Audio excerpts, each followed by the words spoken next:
말씀은 민수기 구약성경 217페이지 민수기 13장 30절입니다. 민수기 13장 217페이지 30절에서 33절까지 우리 다 함께 합독하겠습니다.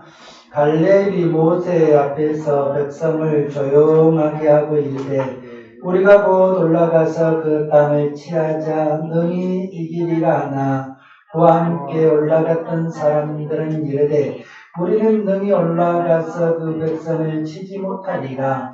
그들은 우리보다 강하니이다 하고 이스라엘 자손 앞에서 그 정탐한 땅을 악평하여 이르되 우리가 두루 다니며 정탐한 땅은 그 거주민을 삼키는 땅이요 거기서 본 모든 백성은 신장이 장대한 자들이며 거기서 네피림 후손인 아낙 자손의 거인들을 보았나니 우리는 스스로 보기에도 메뚜기 같으니 그들이 보기에도 그와 같았을 것이니라. 아멘.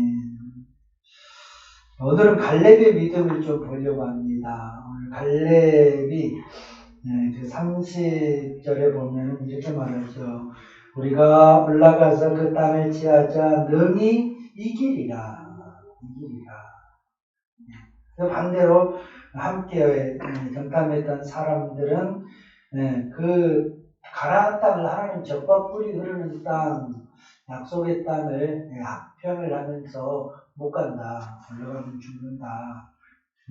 가치가 뭐냐면 우리는 스스로 보기에도 메뚜기다. 그들 앞에 메뚜기에 불과하다. 그래서 올라가면 죽는다. 그렇게 지금 날성 공방을 합니다.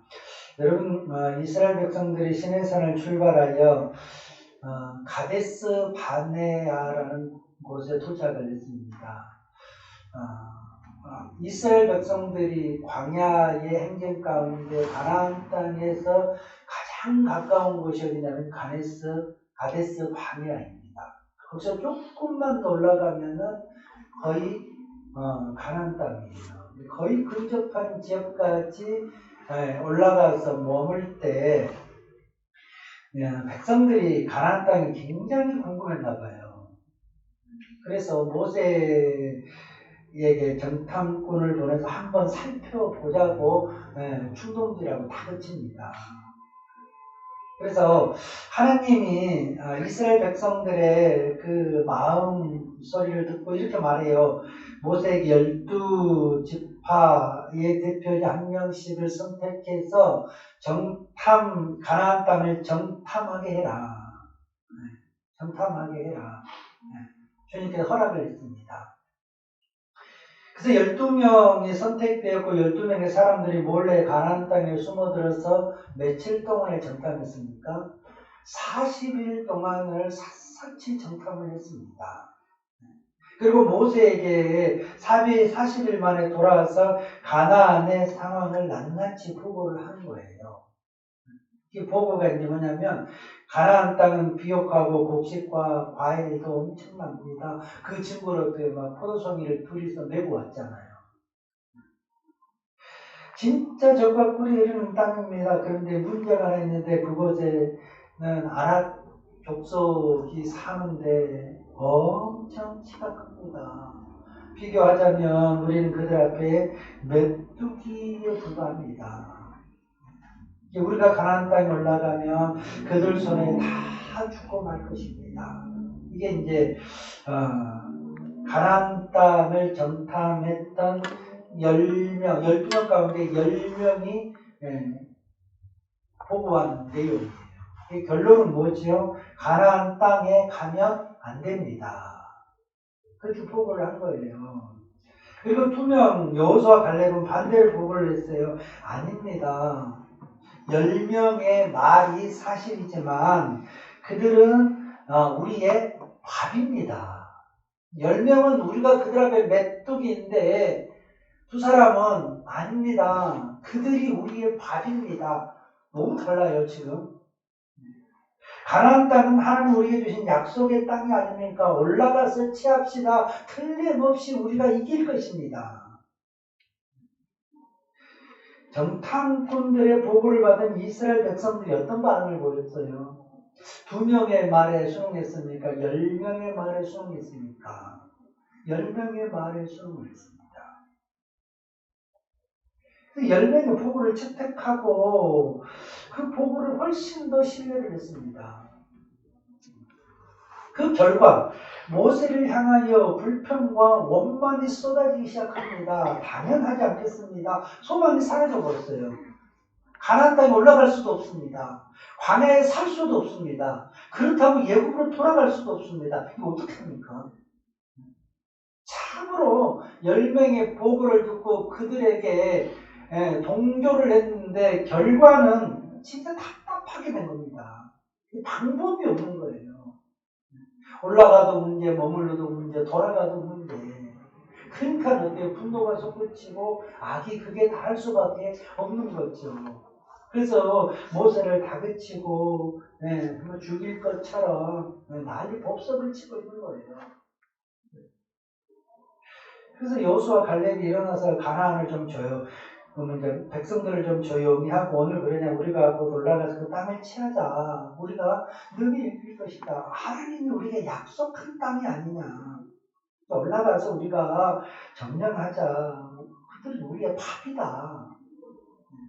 그렇게 이제 설득을 하는데 10명이 가로막고 또 어때요? 아니다. 가면 죽는다. 우리는 메뚜기다. 여러분 이 사건의 결말이 어떻게 납니까? 우리 다 잘 알고 있잖아요. 민수기 우리 14장 28절 이하를 한번 보실래요? 14장 28절부터 여러분 30절까지 한번 읽어보겠습니다. 28절 30절 시작. 그들에게 이르기를 여호와의 말씀에 내 삶을 두고 맹세하노니 너희 말이 내 귀에 들린 대로 내가 너희에게 행하리니 너희 시체가 이 광야에 엎드러질 것이라. 너희 중에서 20세 이상으로 계수된 자 곧 나를 원망한 자 전부가 여분네의 아들 갈렙과 눈의 아들 여호수아 외에는 내가 맹세하여 너희에게 살게 하리라 하는 땅에 결단코 들어가지 못하리라. 하나님이 결론을 냈습니다. 이 가나안 땅을 갔다 왔으면 비전과 소망을 가져야 되는데 절망하고 낙심한 거죠. 이 가나안 땅을 보고 나서 믿음의 실상이 지금 드러나고 있는 겁니다. 믿음의 실상이 드러나고 있는 거예요. 하나님이 믿음이 1도 없는 이스라엘 백성 200만이죠. 전부에게 명령을 합니다. 너희는 젖과 꿀이 흐르는 가나안 땅에 못 들어간다. 너희는 광야에서 다 죽을 것이다. 40일을 정탐했는데 40일을 하루를 1년씩 계산해서 40년 동안 광야에서 유리할 것이다. 엄청난 결과가 나왔습니다. 그리고 여호수아 갈렙은 뭐래요? 두 사람만 젖과 꿀이 흐르는 땅에 들어갈 것이다. 근데 중요한 말씀이 뭐예요? 주님이 이렇게 말씀합니다. 너희 말이 내 귀에 들리는 대로 내가 그대로 행할 것이다. 참 무슨 말씀이에요? 너희 말이 내 귀에 들리는 그대로 내가 시행할 것이다. 그 시행한 것이 뭡니까? 200만의 사람이 광야에서 죽는다는 겁니다. 두 사람만 들어간다는 거예요. 이스라엘 백성들의 문제가 뭐예요? 애굽에서부터 수년 동안 하나님을 굳게 믿을 수 있는 여러 가지 증거를 다차원적으로 하나님이 기적을 베풀었습니다. 하나님이 어떠한 분이신가를 능히 의지하고 광야도 이겨갈 수 있는 하나님인 것을 수도 없이 말해줬습니다. 나타내주고 보여줬어요. 그리고 가나안 땅을 주신다고 약속했고 지금 그곳을 향하여 어떻게 하고 있습니까? 행진하고 가고 있는 거예요. 지금 가나안 땅을 향해 가고 있는데 그들은 하나님의 능력도 하나님의 말씀도 전혀 믿지도 않고 신뢰도 하고 있지 않더라는 겁니다. 그들은 하나님의 능력보다 가나안의 큰 남자들의 힘을 훨씬 더 크게 비중을 뒀습니다. 그들은 가나안 그 거인들이 하나님보다 컸어요.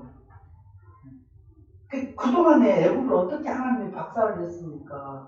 어떻게 홍해를 갈았습니까? 어떻게 아침마다 만나를 줬습니까? 그리고 시내산에 1년을 걸면서 법을 주고 법궤를 만들고 출발해서 하나님과 구름과 또 그 시내산의 영광 가운데서 얼마나 강력하게 임재했습니까?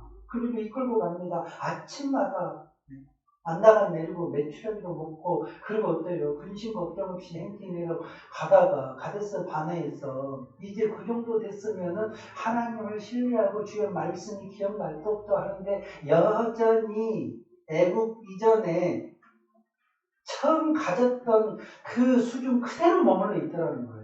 여러분의 믿음은 지금 발전해 가고 있습니까? 정체하고 있습니까? 어제보다 오늘 더 믿음이 좋아지고 오늘보다 지금 내일이 어때요? 믿음이 올라가려고 꿈틀거리고 있습니까? 우리가 주님을 믿으면 오래 믿으면은 한 가지 참 조심해야 돼요. 감각이 없어진다는 겁니다. 그러려니 한다는 거예요. 그 말씀이 그 말씀이라는 거죠. 내가 다 아는 말씀이고 또 아는 말씀 또 듣고 내일도 듣고 제목만 들어도 벌써 설교가 어때요? 나름대로 되는 사람들이 아닙니까? 그 말씀 내가 잘 알지. 그래서 어쩌다는 거죠? 그래서 뭐가 달라졌습니까? 뭐가 좋아졌습니까? 여러분 세상보다 하나님 믿음 훨씬 더 크고 하나님만 온전히 신뢰하는 그런 믿음으로 굳게 서 있습니까? 안 그렇다는 거죠. 안 그렇다는 거죠. 믿음의 퇴보를 하고 있다는 것입니다. 기도의 양이 줄고 감각이 무디어지고 헌신이 핑계가 되고 하나님과 점점 거리를 두고 이제는 적절한 관계를 유지하고 그 갭을 좁히지 않으려고 합니다. 아프다는 거죠. 피곤하다는 거죠. 힘들다는 거죠. 먹고 살아야 된다는 거죠. 그래서 언젠가부터 하나님은 내 인생의 우선순위가 아닙니다. 하나님을 예배하고 하나님을 섬기지만 내 삶에 어떤 변화가 일어나면 하나님은 여지없이 어디로 물러납니까? 그 문제 밖으로 물러난다는 사실입니다. 여러분 어떠세요? 이스라엘 백성들은 그렇게 주님을 맛보았음에도 불구하고 가나안 땅의 그 거인들이 문제입니까? 지금 광야에서 그들이 어떻게 살아가고 있습니까? 불 기둥과 구름이 날마다 나타나고 날마다 만나가 공급된 상황에서 어떻게 하나님이 믿어지지 않을 수가 있을까요? 어떻게 하나님을 버리고 하나님이 세운 사람을 죽일 듯이 이잡듯이 불평하고 원망하고 이게 그 당시에 그들의 모습인데 여러분 시대를 초월해서 하나님 앞에 섰을 때 오늘 우리가 믿는 하나님도 우리에게 있어서는 능력이 있습니까? 무능합니까? 우리는 능력의 주님을 보지 않습니다. 그렇게 신뢰하지 않아요. 그러니까 문제가 있으면 주님을 붙드는 게 아니라 어떻습니까? 주님을 해쳐버립니다. 내 눈 밖으로 밀어내버려요. 하나님이 커요. 문제가 커요. 문제가 큽니다. 문제가 커요. 하나님 존재 자체가 그 문제에서 어때요? 빠져버립니다. 의지하는 게 아니에요. 그럼 우리의 신앙생활이 오늘 이스라엘 백성들처럼 세상 앞에서 메뚜기가 되어 살고 있다는 것입니다. 쩔쩔 밀면서 살고 있다는 거예요. 사람 눈치 보고 상황에 지배당하고 여권 앞에 덜덜덜 떨고 그래서 어떻습니까? 메뚜기라니까요. 메뚜기. 그래서 담대하게 세상은 우리의 밥이다. 뭐 죽으면 죽지. 하나님을 붙들고 여러분 씨름하는 그런 믿음이 많이 없습니다. 많이 없어요. 평이해졌습니다. 그래서 예수님이 마지막 때에 믿는 자를 보겠느냐. 제가 보기에도 믿는 자 보기 앞으로 한 10년 지나면 힘들 것 같아요.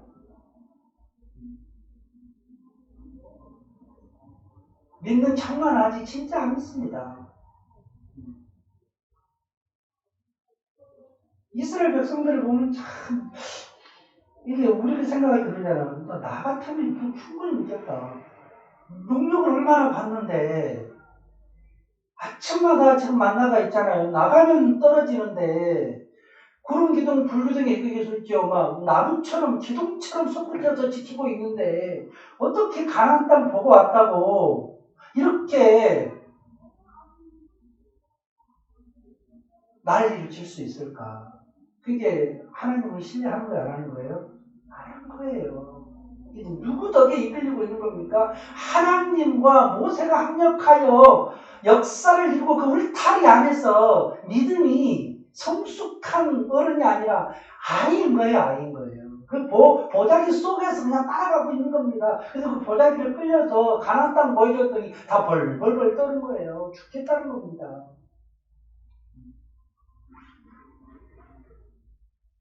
그게 우리가 이 코로나19 앞에서 여러분 믿음이 점검이 돼야 돼요. 이기는 믿음인지 쩔쩔매는 믿음인지 우리의 실체가 정확하게 드러나지 않습니까? 내가 무엇을 위하여 사는지 내 삶의 구심점이 무엇인지 이때에 내가 무엇을 의지하고 누구를 붙드는지 내가 누구를 향하여 원망을 하고 누구 탓을 하는지 보면 오늘 나의 실상이 다 드러나게 해줘요. 이제 우리는 이때에 코로나가 우리에게 엄청난 위협을 가지만 우리 영혼을 새롭게 세울 수 있는 좋은 기회입니다. 똑바로 하나님과의 관계를 수선할 수 있는, 개선할 수 있는, 수술할 수 있는 기회예요. 이때 놓치면 여러분 믿음 다 놓칩니다. 그 지금 이스라엘 백성은 하나님께서는 분명히 아셨을 거예요. 이들이 넘어가면 틀림없이 불평하고 원망할 것 알 거예요. 그렇다고 해서 여러분 하나님은 항상 인격적이세요. 가고 싶으면 가봐라 그래요. 막았으면 참 좋았을 건데 큰 불평할 일 없이 갈 거 아니에요. 그냥 갔다 와라 했더니만은 진상을 떠는 거죠. 볼 수가 없는 겁니다. 그 독선인 거예요.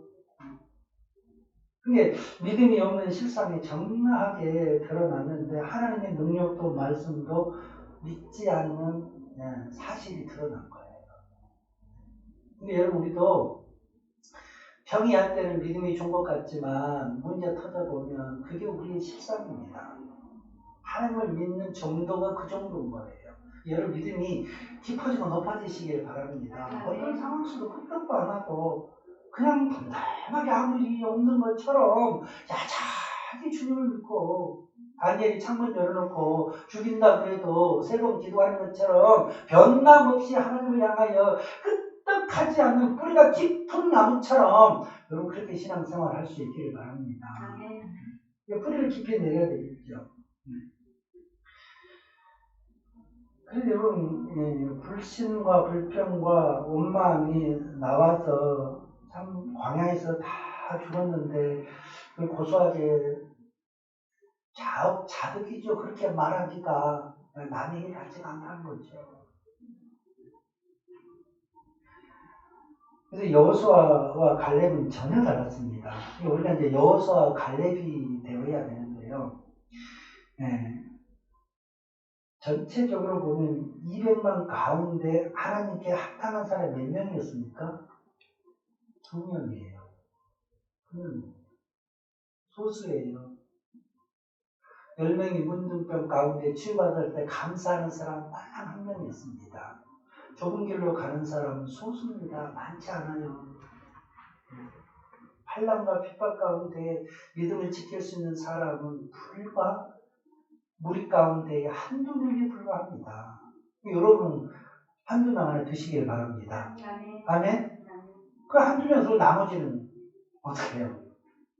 무리인 거예요. 광야에서 그럭저럭 사는 겁니다.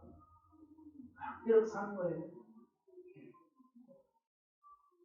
여호수아 갈렙이 되어야 되는데 사실은 가나안 땅을 정탐할 때 동일하게 보았고 동일하게 느꼈습니다. 근데 두 사람은 믿음으로 가나안 땅의 모든 상황을 볼 수 있어요. 믿음의 눈으로 볼 수 있어요. 그들의 마음에는 하나님의 약속의 말씀이 사라지지 않고 살아 있었습니다. 살아 있었어요. 하나님의 말씀이 그들의 비전이었고 꿈이었어요. 그들은 광야에 살면서 계속해서 그 말씀을 놓고 어디를 바라보고 있었습니까? 가나안 땅을 바라보고 있었단 말입니다. 그리고 그 말씀을 철저하게 믿었어요. 그래서 그 말씀이 무너지고 불신할 때 그들은 나서서 하나님 우리에게 약속해 주셨는데 무슨 말이냐, 올라가서 취하자, 저도 우리 밥이다. 하나님이 크게 느껴진 겁니다. 하나님이 전능자로 다가온 것이죠. 이 가나안의 전사들보다 하나님이 훨씬 더 강력하다는 사실을 굳게 믿은 거예요. 그래서 사람들이 원망, 불평, 난리 법석을 치고 있을 때 그들은 올라가자, 치하자, 올라가자, 싸우자. 우리 밥이다. 하나님 주신 땅이니까 반드시 이길 것이다. 여러분 믿음이 뭐예요? 저는 본문에 있다가 이렇게 표현하고 싶었어요. 믿음은 현장을 말씀으로 해석하는 능력이다. 왜냐하면 이진철 목사님이 이런 표현을 했었는데 그 말이 공감이 되더라고요. 그렇지. 믿음은 말씀으로 세상을 해석해내는 능력입니다. 세상을 그대로 보는 게 아니라 가나안 땅의 실상을 그대로 보는 게 맞아요. 인간적으로 정직하게 잘 봤습니다. 그러나 문제는 믿음으로 해석해낼 능력이 없었어요. 하나님의 말씀으로 현장을 다르게 볼 만한 능력이 없었습니다. 그게 문제인 거예요. 그러니까 여러분, 인간의 눈으로 세상을 볼 때와 말씀의 안경을 쓰고 세상을 볼 때 그 현장은 달라지는 거잖아요. 이게 인간의 눈으로 보면 10명이 맞아요. 그러나 믿음의 눈으로 보면 2명이 맞습니다. 그러니까는 복음은 민주주의가 아닌 거예요. 다수가 원리가 아닌 겁니다. 다수가 안전한 게 아니에요. 하나님이 심판할 때 우리 생각 같으면 노아의 식구를 죽여야지 나머지를 죽여버려요. 롯의 식구를 죽여야지 나머지를 죽입니까? 무슨 선하신 하나님이 그래요. 다수를 살리고 소수를 죽여야죠. 하나님의 원리는 그렇지 않아요. 말씀이 원리입니다. 만약에 10명 가운데 9명이 죽어야 될 상황이 죽입니다. 1명만 살려요. 그게 하나님의 뭐라고요? 공의라니까요. 공의는 타협이 없습니다. 반드시 말씀의 공의에 의해서 정확하게 판단을 하시는 거예요. 우리 모두가 다 불의하고 나만 의로우면 어때요? 하나님은 나에게만 관심 있지 나머지는 어때요? 버립니다. 그게 하나님의 공의라니까요. 다수가 안전할 것 같잖아요. 우리는 틀림없이 이스라엘 상황 가운데에서 10명의 보고와 2명의 보고를 들었다면 여러분은 어느 편에 서겠어요?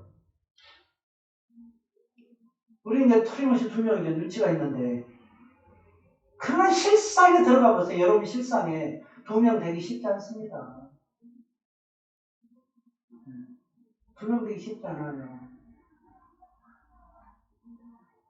그렇게 사는 것이 여러분 아무나 되는 게 아니에요. 말씀을 안 한다고 되는 게 아니니까요. 말씀으로 잔뼈가 굵어야 합니다. 평상시에 말씀 보고 지키면 가능해요. 근데 말씀 보고 안 지키면 베드로처럼 장담을 해도 대제사장의 군병들 다가오면 도망갑니다. 믿음은 장담이 아니에요. 믿음은 말씀으로 사는 겁니다. 작은 것에서 자꾸 살아 이 작은 일에 충성할 때 큰 일도 어때요? 충성할 수 있는 겁니다. 성경의 원리가 그래요. 그러니까 10명 플러스 200만은 하나님이 애굽에서 출발할 때부터 나타난 모든 역사를 믿음으로 어때요? 담아내지 못한 거예요. 2명만 담아내고 있었습니다. 하나님 말씀하실 때 그 말씀을 새겼고 하나님이 능력을 베풀 때 그 능력이 무엇인가를 정신을 차리고 새긴 거예요. 그리고 가나안 땅이 정탐을 하고 보았을 때 그들은 그동안 내가 만난 하나님 내가 들은 그 말씀에 근거해서 그 현장을 재해석해낼 수가 있었단 말이죠. 그래서 하나님이 강하지, 하나님이 주신다고 했지, 여기 서야지. 그래서 나온 겁니다. 난 200만 원 어때요? 그냥 몰려다니는 겁니다. 가자 그러니까 가고, 쉬자 그러니까 쉬고, 보자 그러니까 보고, 인간적인 거예요.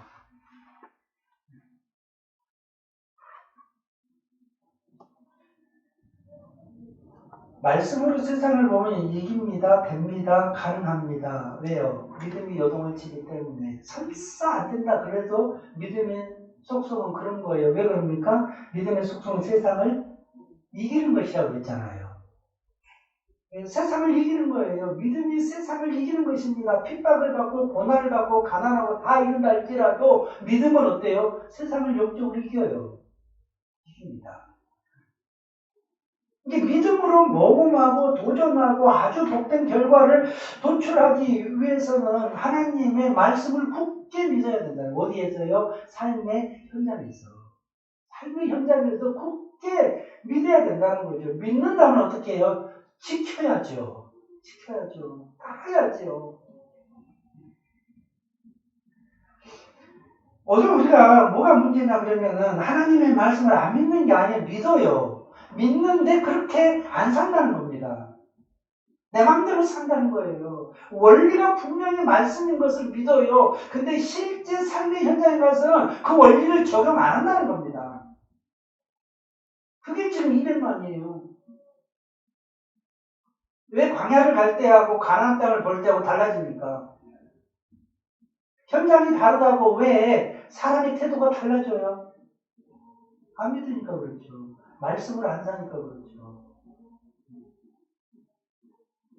그렇게 된 것이 뭐냐 그러면 말씀으로 우리 믿음의 단련이 안 되니까 말씀에 의한 우리의 자아가 성숙이 안 돼 있는 겁니다. 성숙이 안 돼 있는 거예요.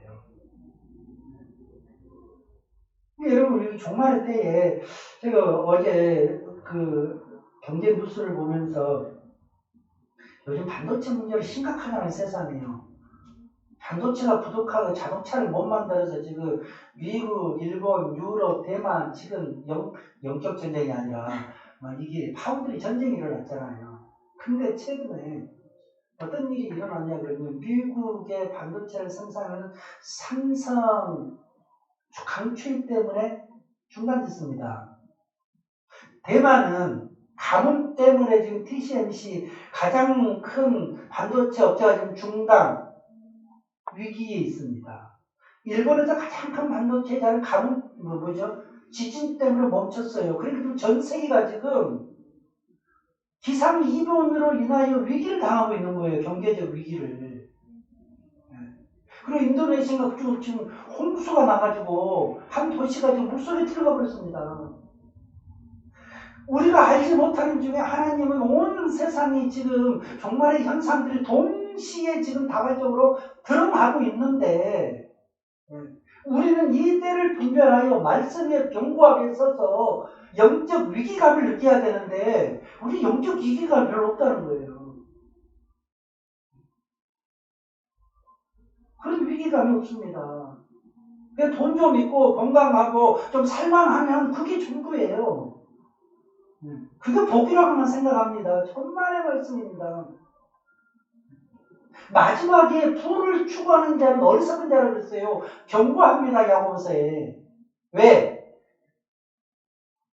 물질과 하나님이 겸해지는 게 아닙니다. 지금 얼마나 온 세상이 물질 물량주의에 정신을 못 차리지 않습니까? 왜 이렇게 아파트를 올리는 거예요 도대체가? 누구를 위해서? 그래서 말했어요.